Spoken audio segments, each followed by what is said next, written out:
All right, we'll get started here today then. We'll get it as you take care of your attendance exercise. Here we are, lecture 3. This is our first Monday of the year, right? We haven't yet been able to meet on a Monday, so pleasant surprise here, right? To get the week started with a little economics. Okay, so today you'll see here we'll talk a little bit about demand and maybe supply is what it should say. We'll spend a fair amount talking about markets in general, and then we'll get into demand and supply a little bit. In terms of readings and all of that stuff, you'll now see that on Top Hat there's 5 chapters. The first, 2 or 3 are pretty, you can kind of go right through them.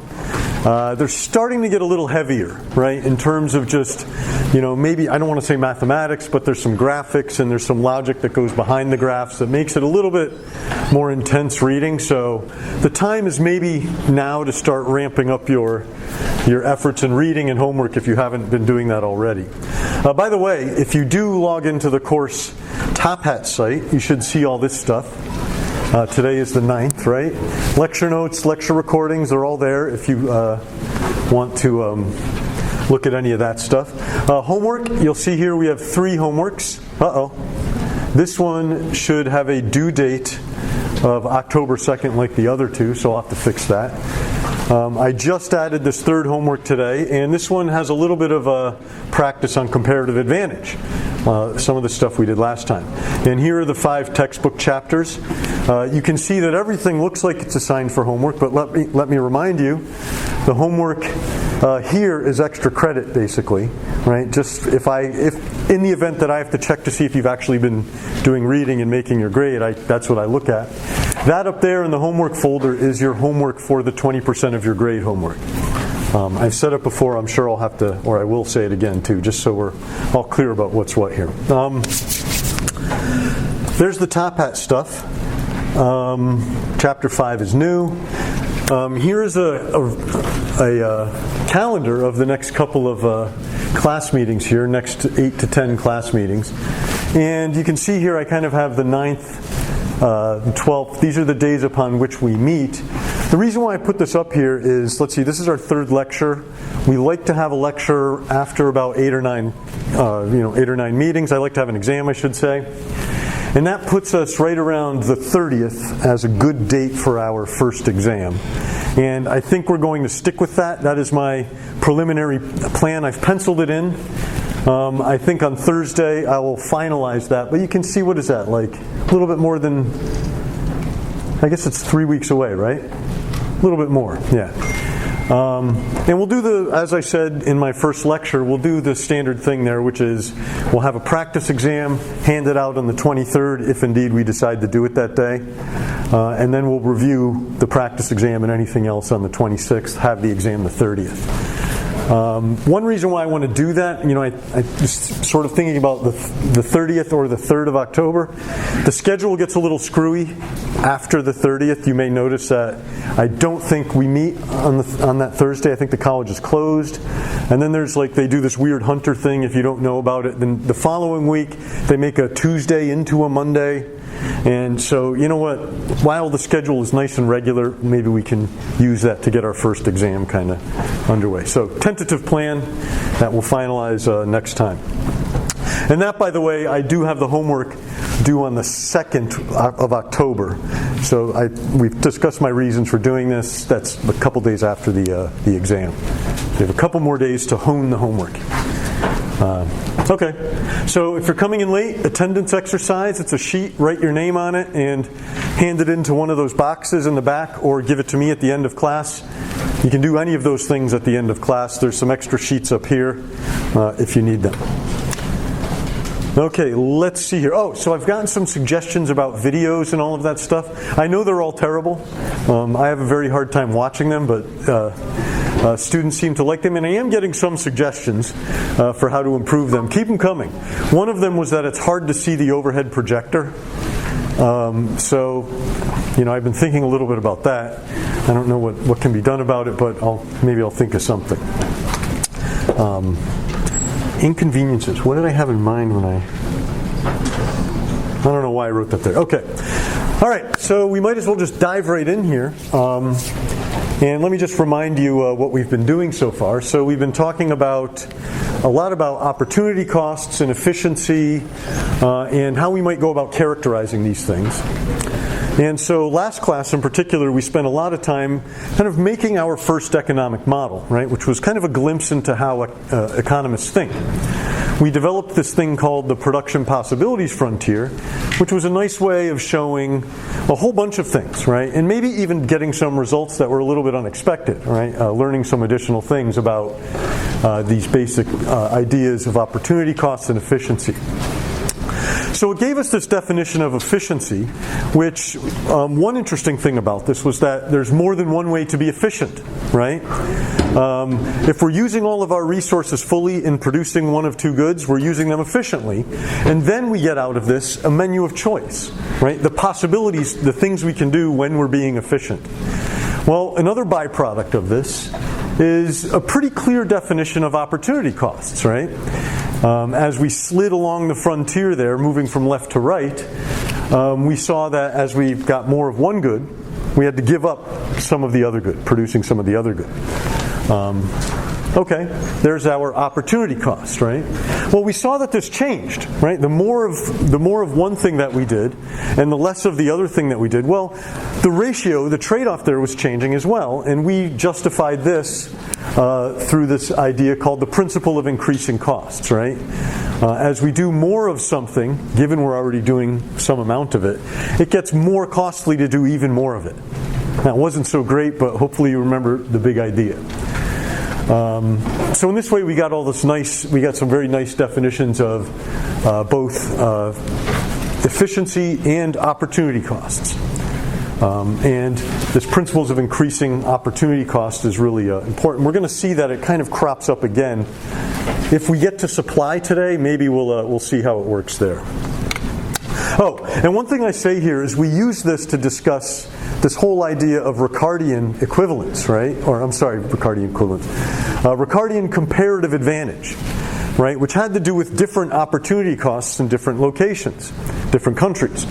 And one thing we saw is that in these circumstances where countries are different, they differ in their abilities to do things, well, then they can specialize and gain from trade, right?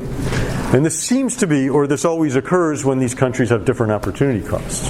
So that was one thing. And I mentioned here the practice problems. Just because it's a technical matter, those problems are kind of hard. Those comparative advantage problems can be difficult, like the Portugal-England one we talked about last time. But it's also a really nice, thing for you to sort of sit down and see if you can parse out the problem on your own and kind of get your wheels turning in terms of thinking about an economic problem, right? And I don't know if I've mentioned it before, but it's often the case that these problems, sorting out the technique and the graphs and the numbers, it's not like algebra or calculus or something, but it takes a fair amount of practice and concentration to figure out how all these things work. And there's some nice problems for you to work on this third problem set to give you a chance to do that. And it is one of these things where it's something you kind of have to do on your own. I mean, I can explain it over and over again up here, but you really have to put in some time on your own to see how that works. So, good example of that. Okay, well, one thing that we might want to, or one thing that we'll think about going forward is these concepts of efficiency that we've been talking about. But we're also going to talk about things that maybe pertain to how we wind up at different efficient points and how these concepts of efficiency, we'll have some more of them, how they interact with things such as markets, right? Markets. And indeed, we'll spend a lot of time talking about the free market economy, a market for this, a market for that, the market for oil, the market for coffee around Hunter College, all of these different markets, right?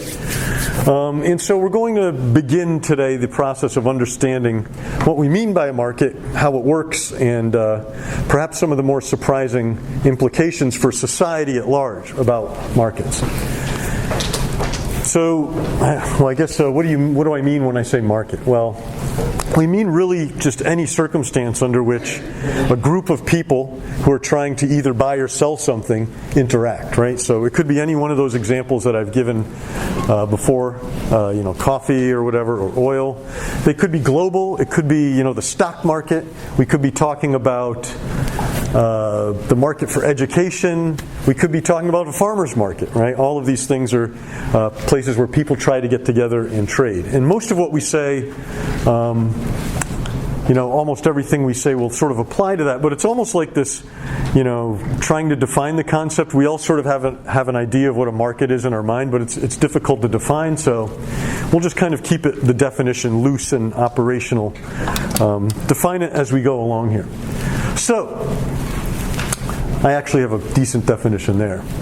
Let's think about this, a very simple textbook exchange market here, where we have three people who have books and maybe want to sell them, right? Textbooks for a class. Not this class, because our textbook is online, right? And we have three people who want to buy textbooks, right? So just to make, this is like the classic example of economics, where we set up an example, right? Very highly stylized, and then we just kind of see where it takes us, and then see what we learn in general about the problem. So this is a great example of that. I have A, B, and C as my potential book buyers, and I've assigned them valuations for the book, right? So you can see they're different. A, the way you would read this is A values a book at 50, B values it at 40, and C values it at 30. So maybe I'll even copy that down. A's valuation 50, 40, and 30. Right? And then we also have three people who have books who want to sell them. So these folks have books that they want to sell, and they have different valuations, 10, 25, and 35. And I've tried to make them in general a little bit lower. And the idea is that maybe these are people who already took the class and now are trying to sell their books to people who are going to take it. Something like that, if you need sort of all the details here. So let's see, valuations 10, 25, and 35, right? So now that I've copied down my numbers, let's see where it goes here. So we can now say, well, if we put all these people in a room, and we say, all right, well, some of you have books you want to sell, some of you want to buy books, figure it out, right? We might sort of ask a couple of questions about this. We might say, well, what do we expect to happen, right? And where do we expect, maybe an hour later when the exercise is done, we go into the room, what do we expect that room to look like? What has happened in the end, right? The end result of this market interaction process, even though there's only 3 and 3 here. Well, we might even, maybe I being an economist, I know a little bit about how these things work. Maybe I throw a number into the room as I'm leaving before I'm coming back later, and I say, well, why don't you guys think about, let's suppose a book goes for a price of $42, right? I just say, try that out and see what happens. Figure it out from there. $42 for this textbook. And now we can sort of think our way through what might happen in this market, once again by deploying this assumption that you're hopefully coming to appreciate, that people are rational and do what's best for them. So in this case, we can think about rationality as trying to maximize something like net satisfaction, right? And what that involves is comparing your valuation for a book with the proposed price here, right? So how would this go? Well, let's see here. These are the sellers, right? These are the buyers. The sellers, what they do is compare their valuation to this proposed price, and they decide whether or not they're going to sell their book. And what's the rule? It's pretty simple. If my valuation, I should have said sellers do this and decide if they want to buy the book, right?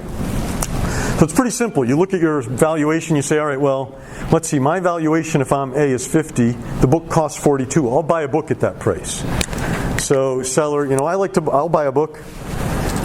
B, same thing. Well, it's closer, but 42 is still better than, actually I'm wrong here, right? Person B says, well, I value a book at 40, and it costs 42 at this price. I'm not going to buy at 42. Yes? Sorry, is that Yes. Sometimes you have to sneak in mistakes like that. So just to make sure you guys are paying attention. Yeah, thank you. Sellers and buyers. Right. So now our buyers, right, still continue this process. So let's see. 42 is greater than 40. I'd like to have a book. I value having a book at $40, but it costs 42. I'm not going to buy one. I don't value it that much. So at my initial guess here, we see that only A wants to buy a book, right?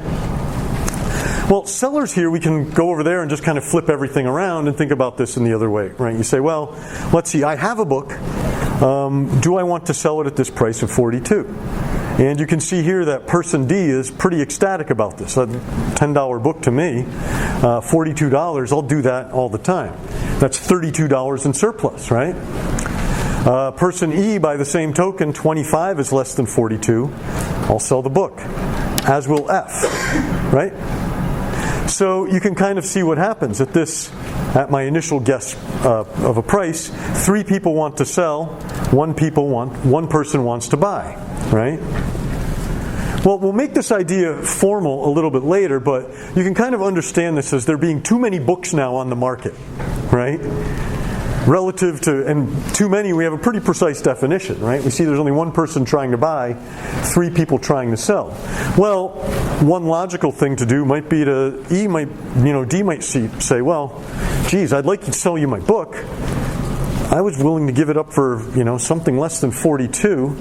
And E might say the same thing, right? Actually, all of these folks would say that. So one thing we could do is we could try a lower price and see what happens. So maybe we lower the price to something like, I don't know, let's try $32, right? 32. Let's do the experiment again. And let's see here. A wants to buy a book, right? 50 greater than 32. A is rational. B wants to buy a book. 40 is greater than 32. C now says, well, I don't want to buy a book. $30 was the most I would pay. 32 now is a little too much for me. So we have these 2 people wanting to buy a book. In terms of sellers, now you can see what's happened. The people who were very keen on selling books, right, don't value them that much. Well, the price comes down a little bit, they'll still sell them. But now we see that person F, right, says, well, I don't want to sell my book at 35. It was a great class I took. I like having it on my bookshelf. I would have sold it at the right price, but the price isn't, that's too low. So only these 2 want to sell the book at this price of 32, right? And now you can kind of see that we have a situation where, well, we don't have this 3 versus 1 anymore, right? We have 2 buyers and 2 sellers. They trade books, right? And everybody who wants to buy a book gets one. Everybody who wants to sell a book can sell one, right? We'll say in a couple weeks that quantity demanded and supplied are equal, and we might expect that the market stops here at this point. In fact, you can go a little bit further and convince yourself of something interesting about this, in that there's no price, right? If the price goes below 32, if it goes down to 29, well, that's only going to add buyers and no additional sellers, right? If it goes up, well, if the price goes up, we'll lose buyers, but we're not, and we'll gain a seller, and it'll just kind of tip things in the wrong direction no matter how we try. So we might think about this, after a little bit of push and pull, as a place where the market will stop. Put another way, a market equilibrium, where all the buyers have a book to buy and all the sellers have a book to sell at the going market price, right? It's kind of what we have in mind by how a market works. Now, so I tried this out and we got it to work. We found this idea of equilibrium, but there might be some things about this example that don't necessarily jump right out at you. One of which is that in the end, the highest valuing people in this little market economy of ours have wound up with books, right? Just to kind of make sure you understand what I mean by that, if you look at it this way, if we rank them highest to lowest value, we would have A, B, F, right, 35, C, E, D is kind of how we would rank them all, right? And you can see that the world begins with 3 books overall, right? And, if you were sort of thinking about how to give out the books initially, this might be kind of what you would want to do. Give them to the people who want them the most, right? And you can see here that the 3 books wind up in the hands of A, B, and F at the end of the day, right? They flow to it's kind of interesting. You might not have realized that, but they sort of flow to the highest valuing use. Kind of an interesting little aside there. And we think of this as actually, or we'll begin to think of this in a couple of classes, as a very nice thing from the perspective of society, right? The idea that the goods wind up in the hands of those who value them the most. You might look at this and say, well, obvious. But oftentimes it isn't obvious how this is actually going to happen, right? Or information that we had here in my example we might not have in the real world. So we don't usually know anybody's actual value for anything. We just observe people buying and selling stuff. So I have an example here. One thing, when you're a parent, I've learned this, is that you're repeatedly solving these scarce allocation problems over and over and over again. This is a big part of parenting, and I have once again a stylized example of a parenting problem where I have 3 popsicles. We got the Neapolitan popsicle pack, has a vanilla, chocolate, and strawberry popsicle in there, and I have to figure out how to allocate these popsicles among my 3 kids. In the last class, I didn't say the following thing, which is that what I'm interested in doing is maximizing the collective satisfaction of my family, my kids, right? I didn't state my objective, right? I'm a rational actor, and I'm trying to do the best I can here. And it was interesting because a student at that point said, well, why don't you just give it to your favorite child? Give them their favorite popsicle. I was like, well, okay, if I was interested in maximizing the welfare of one child, that might be what I would do, right? But I care about the collective here.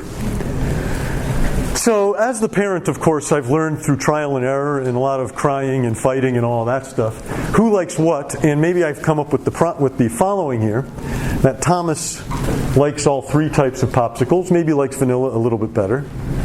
Elsa likes strawberry, that's my daughter, he's the youngest. She likes strawberry, doesn't mind vanilla, dislikes chocolate. Jacob, my oldest son here, likes strawberry a lot, right? Doesn't mind vanilla, hates chocolate. Right? So we have all this information about who likes what, and there's some information about how intensely they like things and all of that. And so I might ask you if this, if you had this information in front of you and you had those 3 popsicles, what would you do here? Yes? Okay. Okay, that sounds about right. I mean, you might come up with something else, but that sounds completely reasonable, right? Yeah? I asked them what they got last time. Oh, okay. Well, and this is one of the interesting things about this. In a couple weeks, we're going to think about what happens in situations that are similar to this. One of which is something like that. You go with some rule of thumb. Maybe you do it randomly, right? Maybe you have some competition where you have I say whoever can behave the best over the next half an hour gets the popsicle of their choice or gets to pick first. All these sorts of things we can do. But we have in mind, I kind of know at this point what the efficient allocation is. But in general, we don't often know how this works, right? We don't often know who really values something and who doesn't. And that's, in some ways, the most difficult part of the problem. Of course, one thing, if you're an economist, you might do is you might auction off the popsicles. Like, $2 for the chocolate. Who will pay $2? Hopefully we'll talk about auctions a little bit later.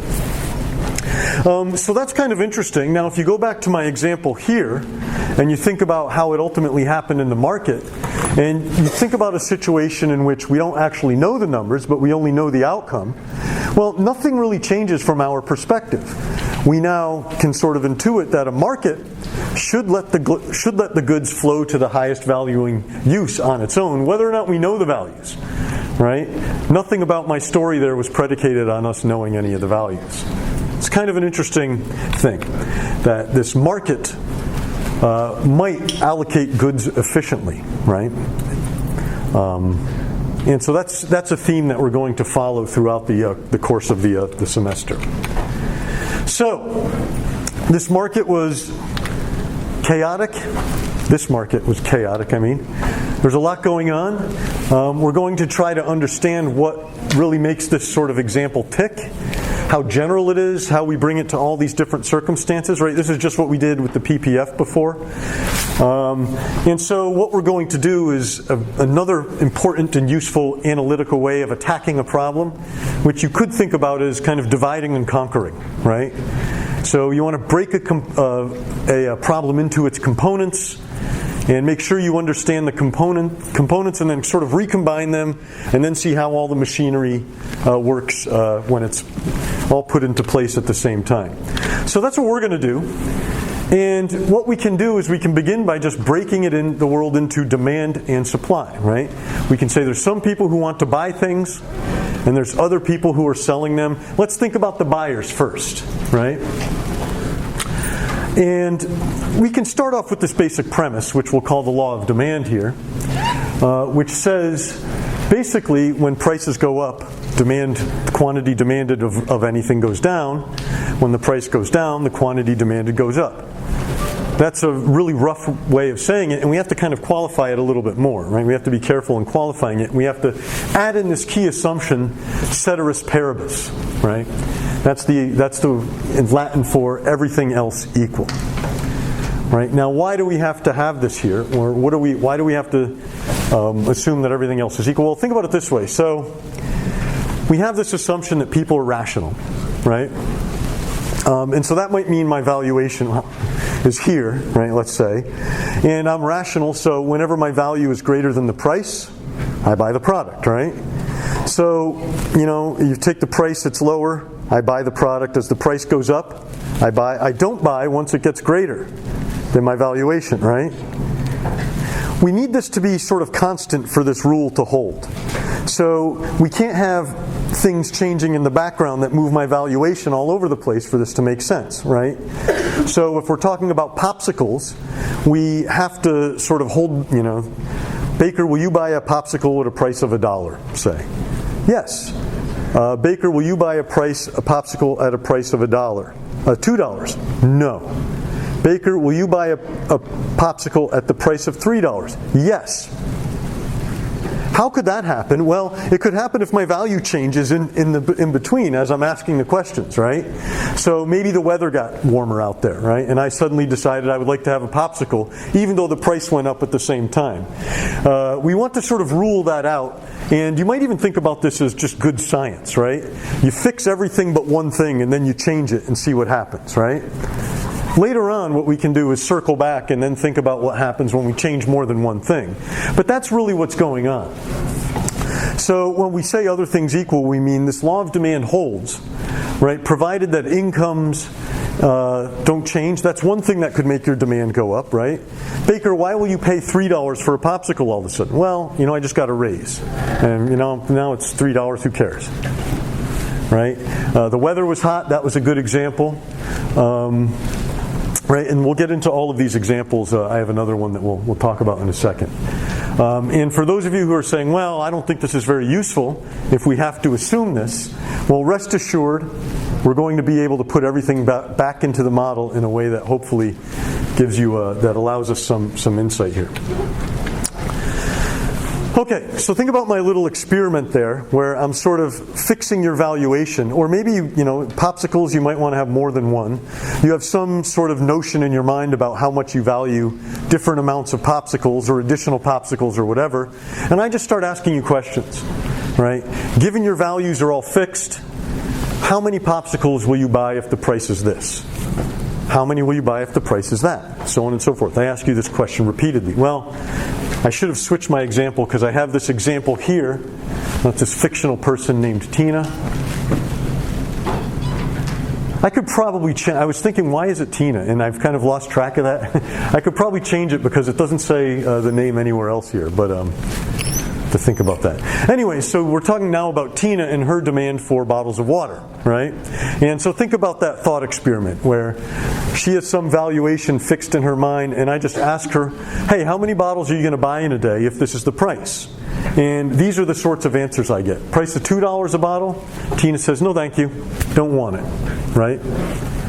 I say, what about $1.50? Tina says, oh, I'll buy a bottle there, right? Price falls to $1. Tina says, okay, I'll take 2 then. And at 50 cents, Tina's now buying 3 bottles of water, right? This is, of course, the law of demand. As the water gets cheaper, Tina wants more of it, right? Just as we as our textbook example kind of worked in a similar way, but we only had, you buy 1 book.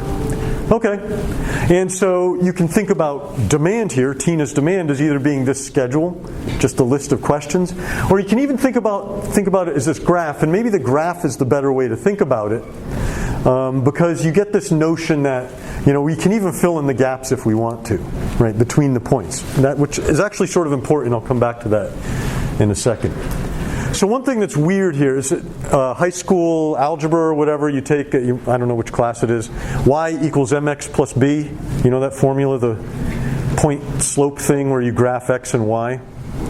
So the way you say that, y is equal to m times x plus b, it's it sounds like you're taking a value for x and plugging it into the, m times x plus b, and then you're getting a value for y, right? Maybe you've even heard this idea that x is the independent variable, y is the dependent variable, and does that sound familiar? Or okay. Well, the reason why I mention this is you might notice that we've kind of done this in the opposite fashion here on this graph, right? So the x variable is kind of like the price. I'm giving you a price, and then you're telling me a quantity demanded.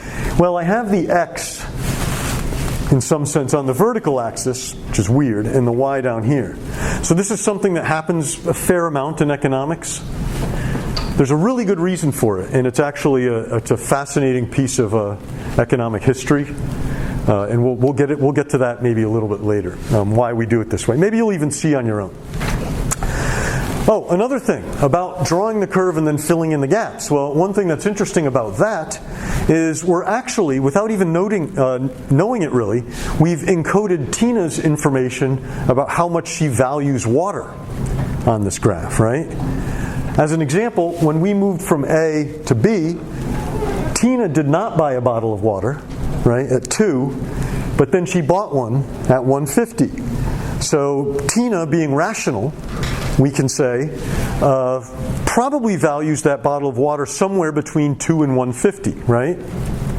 In fact, we might even guess it's right around the midpoint between A and B there on the graph, $1.75, right? Well, given she has one bottle of water, she buys a second when the price falls to $1. So we can say that doesn't change the valuation for the first bottle, right? But the second bottle then would have a valuation somewhere between $1.50 and $1, right? Same with this third bottle. It's probably, we can say then, at this point, well, bottle number 1 has a value up there between A and B somewhere. Bottle number 2 between B and C. Bottle number 3 is somewhere here between C and D. The interesting thing is that our demand curve, while it also tells us what she will do, it also traces out her valuation, right? Information that we don't necessarily, you wouldn't expect to be observed, but we can now see it right there on the graph, right? How much Tina values things. Okay. Now, of course, one person's demand for water, I guess, is interesting, but what would be more interesting is if we could talk about a market for water. And we can do that pretty easily, just by repeating the same experiment with many people and then adding up the results. So by many people, here I have Tina and Tim now. I asked them the same questions. They have different valuations, right? So Tim's valuations are, you can see them here, 151. Looks like Tim values water a little bit less than Tina, but has the same sort of qualitative relationship, right? As the price goes down, Tim is buying more. We add the two together, just like this, and quite literally that's all we're doing. We're taking a price, each price. We're seeing that there's 3 total bottles of water demanded here, right? And we can just add them up, if you like to do the formal mathematics behind this, it's a horizontal sum of individual demand curves, right? Gives us this market demand curve. And it's really as simple as that. We have 2 people, we could do this for 2 million people, right? And the same thing would apply. So individual demand curves obeying that law of demand results in this aggregate curve that has the law of demand. And by the way, that little value insight that I gave you that we discussed, it still applies to the market demand curve, right? That is to say, we can say when the price is $2, no one buys water, and when the price goes to 1, there's someone out there who does, right? Well, that first bottle of water then, trading hands, has a value of $1, somewhere between $2 and $1.50, right? We can say that even though we can't say that it's who exactly it is. We know it's somebody. The same is true as we drop the price from $1.50 to $1. We see 2 additional units being sold. And we can guess that each of these units has a value somewhere between $1.50 and $1, right? So our market demand curve is tracing out the valuations of individuals, even if we don't know what the individuals are. By the way, if you're coming in a little late, we do have the attendance paper. You can get it after class, or after class, and I'll say it again so we get it all squared away there. So there's demand. Now, before we talk about, well, you know what? Maybe I'll come back to this. I'll come back to aspects of this slide. But one thing, as we are sort of halfway through this experiment, we're going to add supply in a second. I'd just like to take a moment and pause and tell you that this isn't that simple of a thing to do, right? There's sort of 2 things going on here that make it complex. One of which is this whole idea that we can separate market activity into these 2 components, demand and supply. That's a difficult thing to do and understand because we never observe each of those components, right? If we're talking about the market for coffee, well, you might observe how many cups are sold in a day, and you might observe the price, but you don't observe how much would have been sold or how much people would have bought at different prices, and you don't observe how much suppliers would have supplied at different prices. You just observe, right, as in my textbook example, the 3 books changing hands. You don't know what would have happened in any other situation, right? So maybe to push the analogy too far, we don't know what those deliberations look like behind closed doors about who would have done what at what price. We just see the price and the quantity. So it's quite an intellectual leap to make this. And indeed, in terms of the history of economics, it took, people have been thinking about economic activity for a long time, at least back to ancient Greece. It took maybe 2,000 years for this separation to occur. So it's not easy. There was a question. I'm sorry. I imagine quality falls into the other things. Oh, quality, yes. That's a great point. Yes, quality is something else. And indeed, goods often have different, they vary tremendously across quality. And we'll have to think about that once we get this straight. So you've already jumped ahead to the point, where we start with an example, we generalize, and then we say, well, what limitations do we run into and how do we think about those? It's a good one. Right, so one of the first descriptions of demand was by this fellow, Richard Cantillon. And he wrote this book. It was written maybe 1750, maybe earlier. I know you might not have all the dates of these big books written. I'm sort of, Wealth of Nations, 1776, I think came out there. So this was maybe 50 years before that.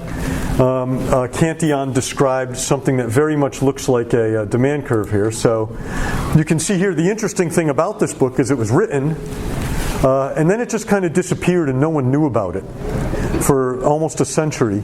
And then a century later, a famous economist by the name of Stanley Jevons, it was one of his hobbies, was kind of going through libraries and finding things. He discovered this and was like, oh my gosh, this is the book by that guy who was mentioned once or twice in some of those other important books like The Wealth of Nations. So it turns out that Cantillon has a pretty nice description of how demand works, and it's really the first one that I know of. right, where he breaks it down. And so he has this example where the maitre d's of hotels have been charged with their masters, as he calls them, says go out and fill these orders for peas for our restaurant, I guess.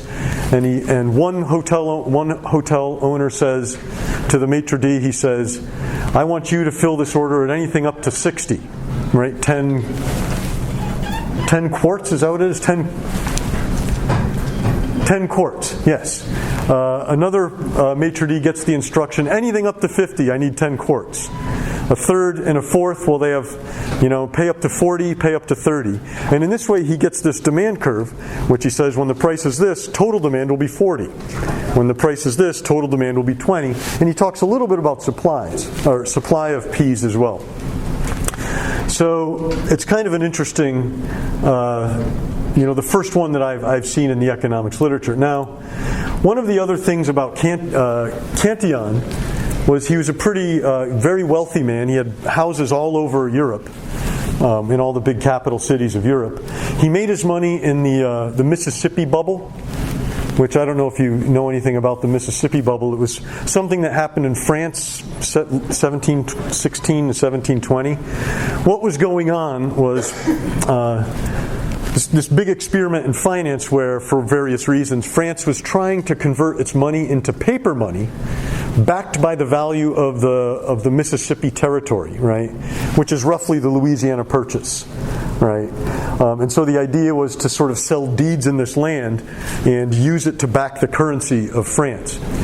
Cantillon was a very astute trader and financier, and he made an enormous amount of money in this whole the run up in the price of these Mississippi company assets, and then their collapse, where he called in a lot of loans that he had used to he had given people to buy these shares. So if you're going to do this to someone, lend them money to buy something and then come asking for it, after you've after the bottom has fallen out of the market, you might be a little abrasive. I don't know if Cantillon was, but he the legend has it, and this might be one reason why his book was lost, that he was actually murdered in his house in London, I believe, by one of his servants, his cook maybe, and his cook then tried to hide the crime by setting his house on fire, right? So this is kind of a crazy story, right? And maybe one reason why his book disappeared for so long. Anyways, Richard Cantillon. So one thing that I'll say is just to one thing that's kind of interesting when you sort of think about it this way, and one direction we're heading in, is we're trying to get to this point where we can understand the prices and quantities that we actually see in a market, right? Where we don't see demand and supply, but you can sort of think about them as in the background. And so, this is kind of a neat depiction of the sort of things we see over time. So what this is doing is tracing out the demand, or the quantity and the price of crude oil as it's changed over time. And hopefully in a couple of classes I'll have you trained to sort of thinking about, demand and supply are kind of moving around, and we're getting this whole picture that looks like some interesting path of prices and quantities over time. Okay.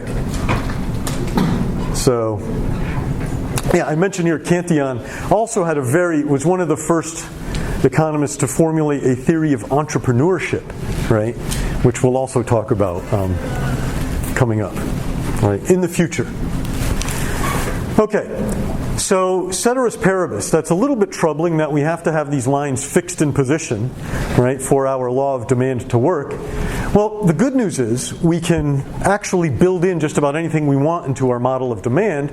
All we have to do is think about how we can get the curve to reflect, say, higher incomes or a change in quality or whatever, right? All of these things. And the way we're going to do this is we're going to actually move the entire curve, right? So right off the bat, what I'm going to do is caution you about this. And we're going to make a very fine distinction. If we're going to be moving a curve around, we want to know when we're doing that versus something else. So we will think about a movement of the whole demand schedule, right? That whole downward sloping line, a shift in that line, we'll call that a change in demand. The movement along the line will be a change in quantity demanded, right?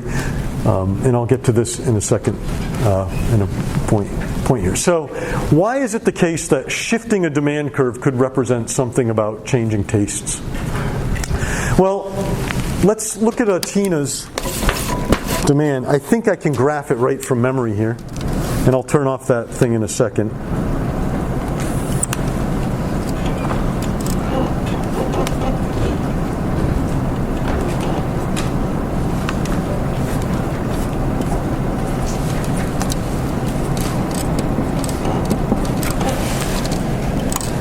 I think I got it right.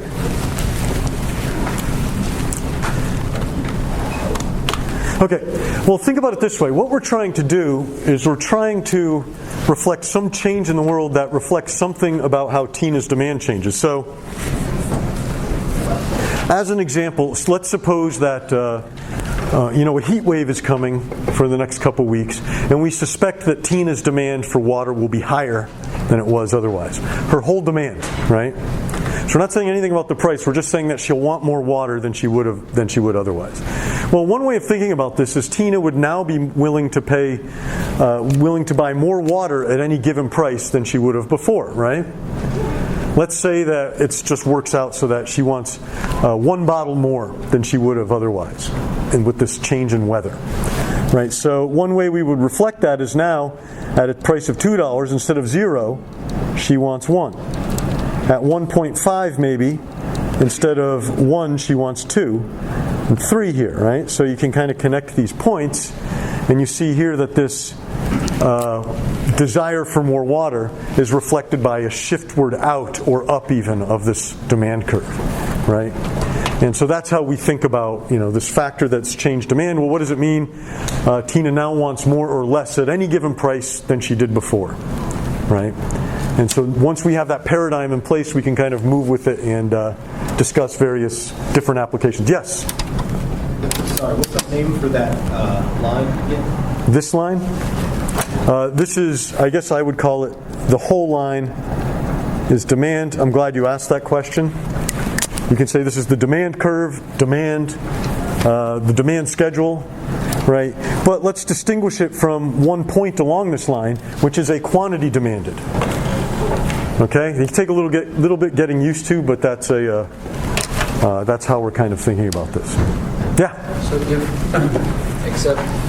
So for the change in quantity, it's just the price that matters? Only the price change. Yes, only the price gives us different quantities demanded. If we're just talking about it, if something that could give us a different quantity demanded, it would be a change in the price as we're understanding it now. Let's see, 2 questions way back there. Yes. No, that's you. I'm sorry. So just to reiterate, so when we first went over the law of demand, we said that as the price increases, demand decreases. As the price decreases, demand increases. So one thing I thought of, I think I'm just trying to understand. Sure. So when there's changes in quantity, so say there's 50 waters, it goes to 25. Now the people are willing to pay more. So, and when the price can increase and demand is still high. Okay, so I'm going to say that, sure. That's, there's nothing wrong with that statement. So it's basically about prices changing and all that stuff.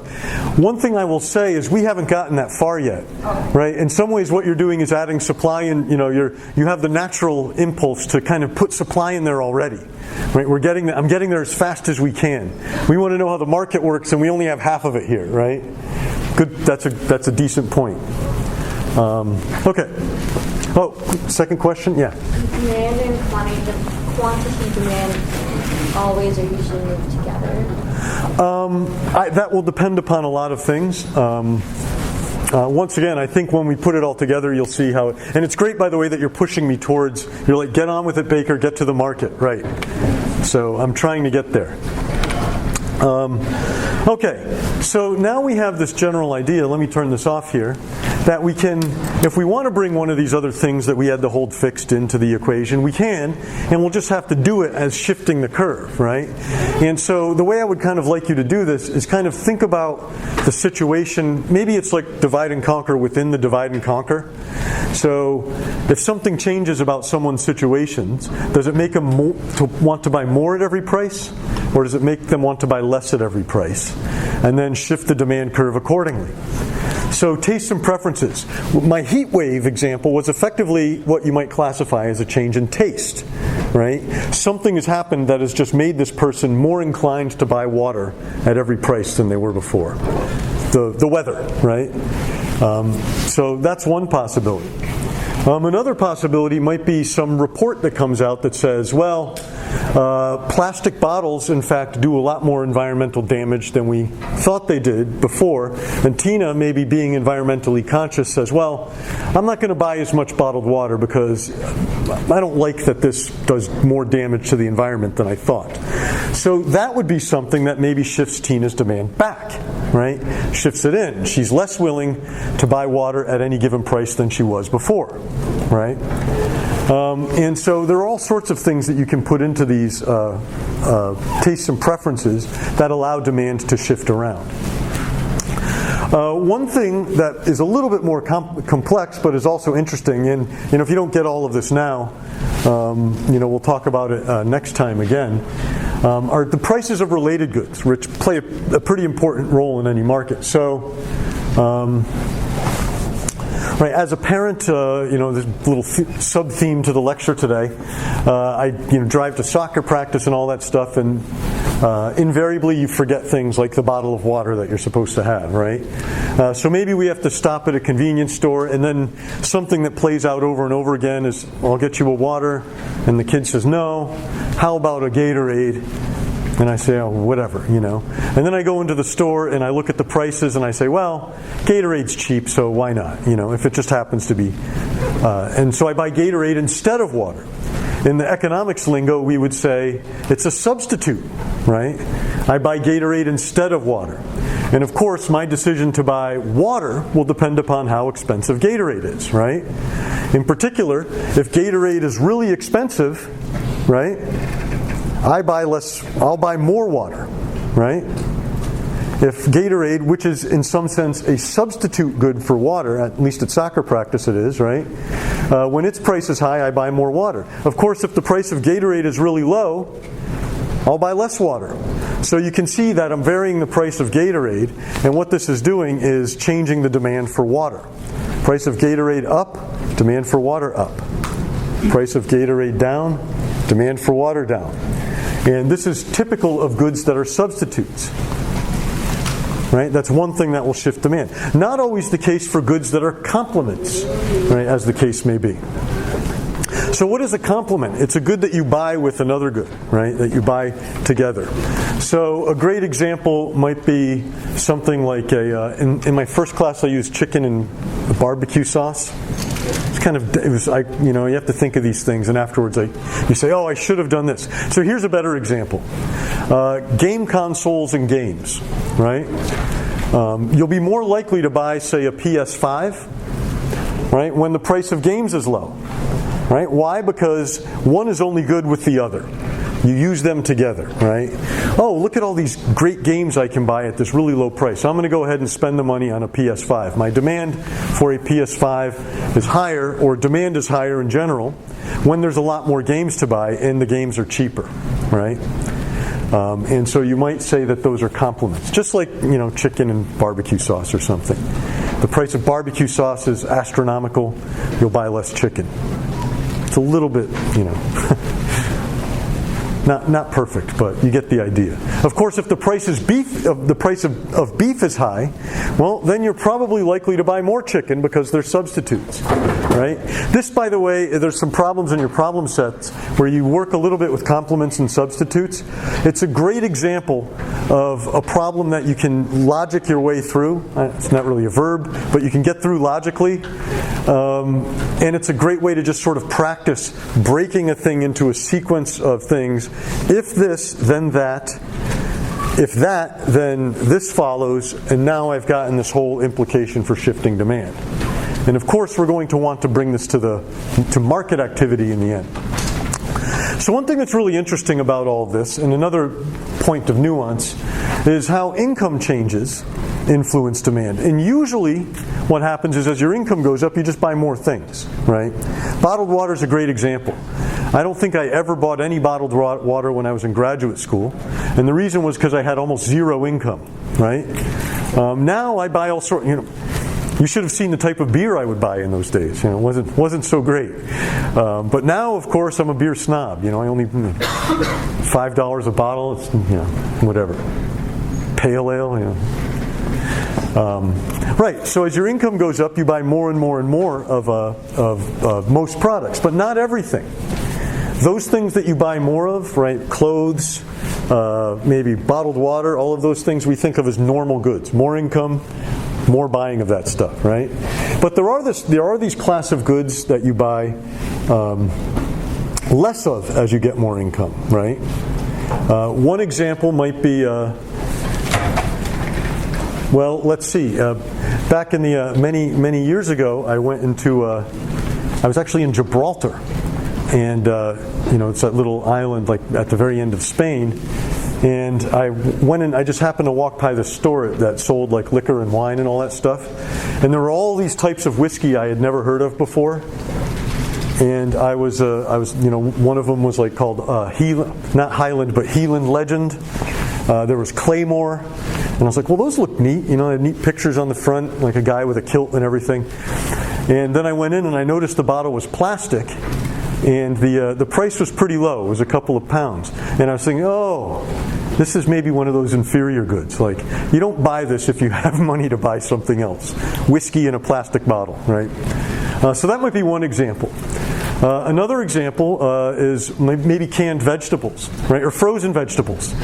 Those are things that you might buy because they're a little bit cheaper.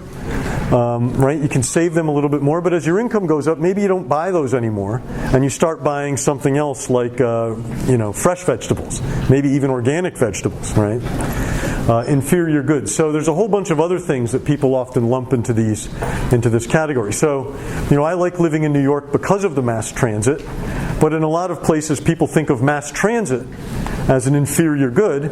I mean, you're not trying to insult mass transit. You're just saying that oftentimes as people's incomes go up, they start buying things like their own cars, bikes, whatever, right? And they don't travel by bus or by subway as much as they did before. Visits to the laundromat is another one that's often given, right? People do that less frequently as their incomes get higher and higher. So there are inferior goods. I don't mention it on the slide here, but there's another class of good called luxury goods. And those are things that you don't buy at low incomes, but you buy a lot more of as your income gets really high. So organic vegetables might be a good example, right? Someone have a question? Or yeah? Is the demand curve always adjusted for inflation and it changes based on the... Ooh, that's a great question. So the question was about inflation and is it adjusted? I would say as of now, yes.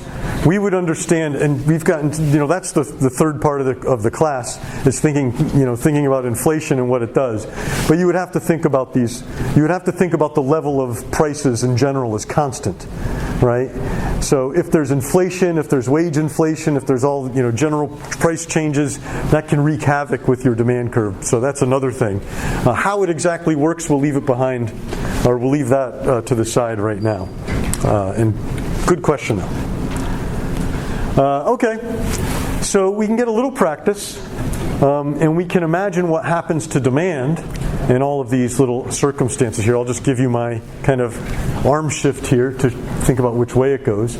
So if we're talking about the demand for bottled water, and we think about the price changing of bottled water, how does that change demand? I'm trying to trick you. It doesn't. You move along the demand curve, right?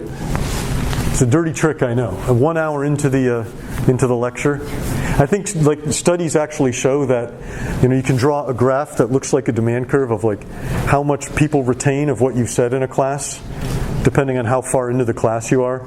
So by the time you get about an hour in, it's like 10% of what I've said will be remembered. So why am I still talking? Okay, well, let's think about this case. The study reveals that tap water has too much lead in it. So something about tap water is unhealthy. How will that change your demand for bottled water? Yeah. It should increase it, shift it out, right? And of course, how would you classify that? You would probably say that that's something like a change in taste, right? Tastes.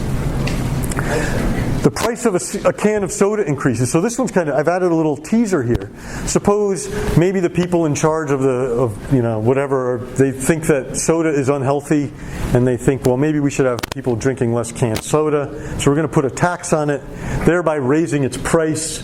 What would that do to bottled water consumption? Well, you'd have to sort of think it through, and you'd have to say, well, let's see, I think soda's a substitute for bottled water, right? So if the price of that goes up, demand for bottled water should increase, right? Higher incomes, more bottled water, you would think of, just to kind of cut to the chase. So, yeah. So, I'm not being pessimistic, but usually people think that bottled water are not that healthy. So Okay. if incomes go up, maybe they'll shift to...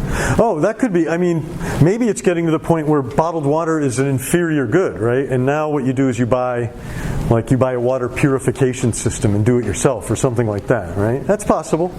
Yeah, and a lot of good, I mean, that sort of points out that some goods are luxuries at one point and then become inferior at others, right?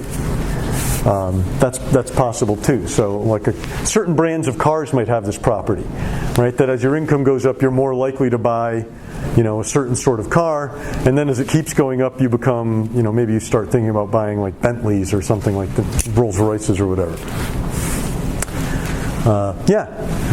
One thing that was interesting is someone asked me in the last class, they said, well, how do I know all these things? Like, how do you know that the demand for water is going to change when there's a change in the price of soda? Well, we've just sort of supposed you do, right? That it's intuitively maybe obvious. But one answer to this is, in some sense, some of these questions or the answers to them are not so obvious.